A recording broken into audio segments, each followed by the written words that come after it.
शेख अब्दुल कादिर जिलानी रहमतुल्लाह अलैह, जो कि एक अल्लाह ताला के वली थे, और एक वली का काम ही यही होता है कि मेजॉरिटी को अल्लाह ताला के करीब किया जाए, ना कि ख़ुद के।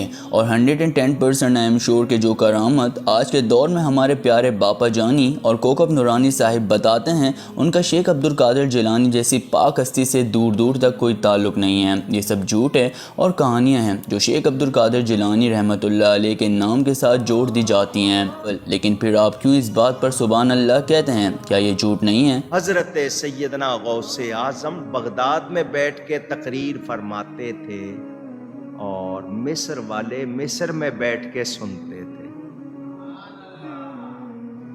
माइक नहीं था, स्पीकर नहीं था, एम्पलीफायर नहीं था, वॉकी टॉकी, कोई और सिस्टम नहीं था। रूहानियत का ये आलम कि आप अपने मिंबर पर हैं और पूरी दुनिया सुन रही